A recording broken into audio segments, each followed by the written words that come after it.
Republic ಕನ್ನಡದ top 30ಯಲ್ಲಿ ಏನೆಲ್ಲ ಸುದ್ದಿ ಇದೆ ಅಂತ ಹೇಳಿ ಒಂದೊಂದಾಗಿ ನೋಡ್ತಾ ಹೋಗೋಣ. ಉತ್ತರಾಖಂಡದ ಉತ್ತರಕಾಶಿ ಜಿಲ್ಲೆಯ ಸಹಸ್ರತಾಲ್ ಟ್ರೆಕ್ಕಿಂಗ್ ವೇಳೆ ಕೆಟ್ಟ ಹವಾಮಾನದಿಂದಾಗಿ 9 ಪ್ರವಾಸಿಗರು ಮೃತಪಟ್ಟಿದ್ದಾರೆ. ಭಾರತೀಯ ವಾಯುಸೇನೆಯಿಂದ ರಕ್ಷಣಾ ಕಾರ್ಯ ನಡೆಸಲಾಗ್ತಾ ಇದ್ದು 15 ಚಾರಣಿಗರಲ್ಲಿ 3 ಬದುಕುಳಿದಿರುವ ಹಾಗೆ 5 ಚಾರಣಿಗರ ಮೃತದೇಹಗಳನ್ನು ಯಶಸ್ವಿಯಾಗಿ ಸ್ಥಳಾಂತರಿಸಲಾಗಿದೆ. 2 ಹಗುರ ತೂಕದ ಚೀತಾ ಹೆಲಿಕಾಪ್ಟರ್ಗಳ ಮೂಲಕ ಎತ್ತರದ ನೆಲದಿಂದ ಬೇಸ್ ಕ್ಯಾಂಪ್ಗೆ ಜೊತೆಗೆ ಮಧ್ಯಮ ಲಿಸ್ಟ್ ಹೆಲಿಕಾಪ್ಟರ್ಗಳೊಂದಿಗೆ ಹತ್ತಿರದ ವೈದ್ಯಕೀಯ ಕೇಂದ್ರಕ್ಕೆ ಚಾರಣಿಗರನ್ನ ಸ್ಥಳಾಂತರಿಸಲಾಗ್ತಾ ಇದೆ. ಉತ್ತರಾಖಂಡ್ನ ಸಹಸ್ರತಾಲ್ ಟ್ರೆಕ್ಕಿಂಗ್ ವೇಳೆ 9 ಪ್ರವಾಸಿಗರು ಮೃತಪಟ್ಟ ಪ್ರಕರಣದಲ್ಲಿ ಕರ್ನಾಟಕ ರಾಜ್ಯದ 5 ಸಾವನ್ನಪ್ಪಿದ್ದಾರೆ. ಬೆಂಗಳೂರು ಮೂಲದ ಜೆಪಿ ನಗರ, ಬೆಂಗಳೂರು ಉತ್ತರ ಭಾಗದವರಾದ ಸಿಂಧು, ಆಶಾ, ಸುಧಾಕರ್, ಸುಜಾತ, ಚೈತ್ರ, ಪುನೀತ್ ಅಂತ ಗುರುತಿಸಲಾಗಿದೆ.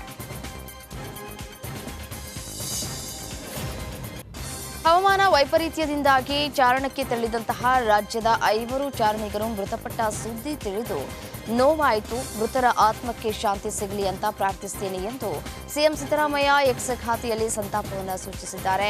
ಈಗಾಗಲೇ ರಕ್ಷಣಾ ಕಾರ್ಯಾಚರಣೆಯ ಮೂಲಕ 11 ಜನರನ್ನ ಸುರಕ್ಷಿತ ಪ್ರದೇಶಕ್ಕೆ ವಾಪಸ್ ಕರೆತರಲಾಗಿದ್ದು ಇನ್ನೂ ಕೆಲವು ಚಾರಣಿಗರ ರಕ್ಷಣೆ ಆಗಬೇಕಿದೆ.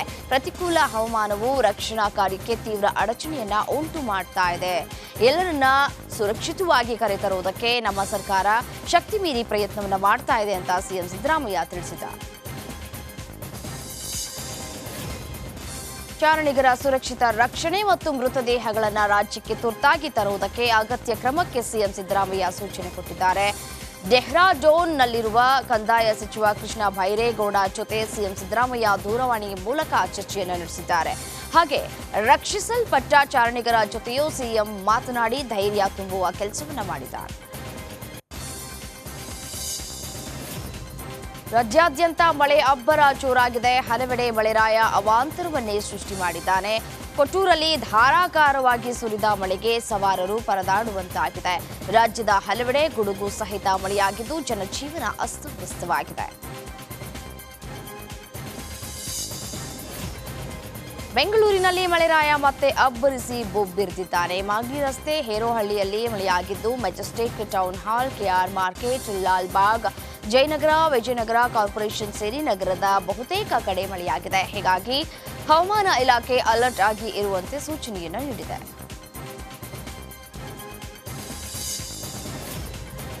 ಸಿಡಿಲು ಬಡಿದು ವ್ಯಕ್ತಿ ಸಾವನ್ನಪ್ಪಿರುವ ಘಟನೆ ವಿಜಯನಗರದ ಕೊಟ್ಟೂರಿನ ದೂಪದಹಳ್ಳಿ ಗ್ರಾಮದಲ್ಲಿ ನಡೆದಿದೆ. 20 ವರ್ಷದ ಮದ್ದಾನಿ ಸಿಡಿಲಿಗೆ ಬಲಿಯಾಗಿದ್ದಾನೆ. ನಿನ್ನೆ ಸಂಜೆ ಮಳೆ ನಡುವೆ ಬಡಿದ ಸಿಡಿಲಿಗೆ ಯುವಕ ಮದ್ದಾನಿ ಬಲಿಯಾಗಿದ್ದಾನೆ. ಚಿಕ್ಕಮಗಳೂರಿನ ಅಜ್ಜಂಪುರ ತಾಲೂಕಿನಾದ್ಯಂತ ಭಾರೀ ಮಳೆಯಾಗಿದೆ. ತಮ್ಮಟದ ಹಳ್ಳಿ, ಅಜ್ಜಂಪುರದ ಸುತ್ತಮುತ್ತ ಮಳೆ ಸುರಿದಿದೆ. ಮಳೆಯ ಅವಾಂತರದಿಂದಾಗಿ ಈರುಳ್ಳಿ ಬಿತ್ತನೆ ಬೀಜ ನೀರು ಪಾಲಾಗಿದೆ. ನಿನ್ನೆ ಸಂಜೆ ಬೆಳೆ ಬಿತ್ತನೆ ಮಾಡಿದ ಬೀಜ ಮಳೆಯಲ್ಲಿ ಕೊಚ್ಚಿ ಹೋಗಿದೆ. ಪವನೊಂದಕ್ಕೆ ಎಫೆಕ್ಟ್ ಆಗಲ್ಲ, ಕೆಳಗ್ಲು ಜಾಸ್ತಿ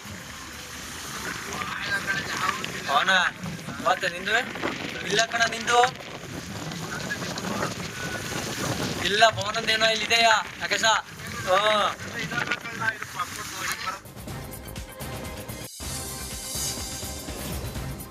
ಕಲಬುರಗಿ ನಗರ ಸೇರಿದಂತೆ ಜಿಲ್ಲೆಯಾದ್ಯಂತ ಭಾರೀ ಮಳೆಯಾಗಿದೆ. ಸತತ 1 ಗಂಟೆಯಿಂದ ನಗರದಲ್ಲಿ ಗುಡುಗು, ಮಿಂಚು, ಬಿರುಗಾಳಿ ಸಹಿತ ಭಾರೀ ಮಳೆಯಾಗಿದೆ.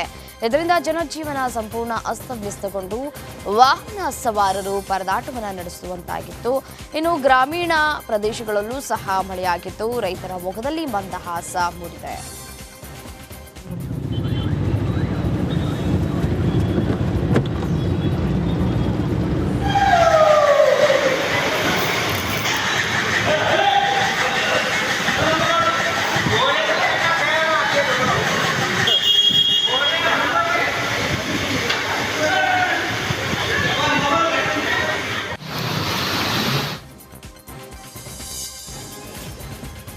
ವಿಜಯನಗರದ ಕೊಟ್ಟೂರಿನಲ್ಲಿ ಧಾರಾಕಾರ ಮಳೆ ಸುರಿದಿದೆ. ರಸ್ತೆ ಜಲಾವೃತವಾಗಿ ವಾಹನ ಸವಾರರು ಪರದಾಡುವಂತಹ ಪರಿಸ್ಥಿತಿ ನಿರ್ಮಾಣವಾಗಿದೆ. ವಿಜಯನಗರ ಜಿಲ್ಲೆ ಕೊಟ್ಟೂರು ತಾಲೂಕಿನ ಮಲನಾಯಕನಹಳ್ಳಿ ಬಳಿ ಈ ಘಟನೆ ನಡೆದಿದೆ.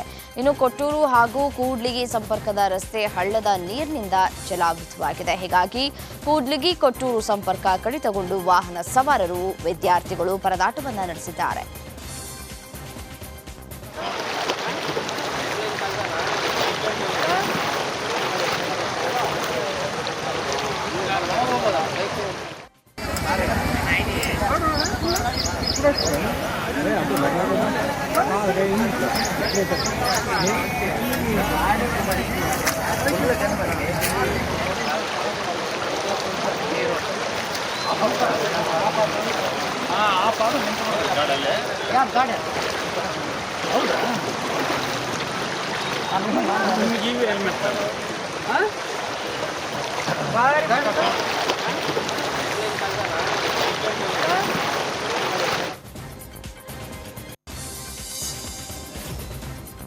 ಧಾರವಾಡ ಗ್ರಾಮೀಣ ಭಾಗ ಹಾಗೂ ಬೆಳಗಾವಿ ಜಿಲ್ಲೆ ಮಧ್ಯದಲ್ಲಿ ಮಳೆಯ ಅಬ್ಬರ ಜೋರಾಗಿದೆ.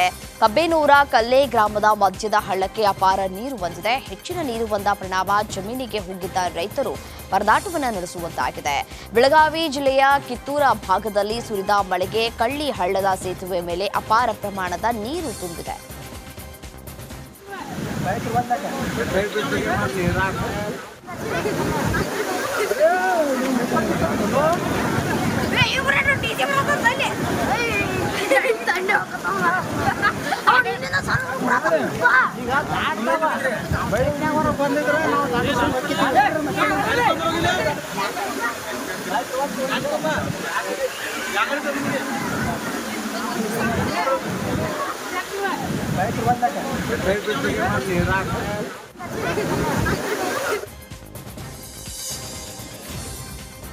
ಧಾರವಾಡ ಹಾಗೂ ಬೆಳಗಾವಿ ಭಾಗದಲ್ಲೂ ಕೂಡ ಭಾರೀ ಮಳೆಯಾಗಿದೆ. ಧಾರಾಕಾರ ಮಳೆಗೆ ತುಪ್ಪರಿ ಹಳ್ಳ ತುಂಬಿ ಹರಿದಿದೆ. ಧಾರವಾಡದ ಹಾರೋ ಬೆಳವಡಿ ಗ್ರಾಮದ ಬಳಿ ಹಾದು ಹೋಗಿರುವ ಹಳ್ಳ ಇದಾಗಿದ್ದು, ಹಳ್ಳದ ಇನ್ನೊಂದು ಭಾಗ ಬೆಳಗಾವಿ ಇನಾಮ ಹೊಂಗಲ ಗ್ರಾಮದಲ್ಲೂ ಭರ್ಜರಿ ಮಳೆಯಾಗಿದೆ. ಮಳೆಗೆ ಮೊದಲ ಬಾರಿಗೆ ಬೆಣ್ಣೆ ಹಳ್ಳಕ್ಕೆ ಸೇರುವ ತುಪ್ಪರಿ ಹಳ್ಳ ಭರ್ತಿಯಾಗಿದೆ. ಹೀಗಾಗಿ ಹಳ್ಳದ ಪಕ್ಕದಲ್ಲಿ ಇರುವ ರೈತರಲ್ಲಿ ಸಂತಸ ಮನೆ ಮಾಡಿದೆ.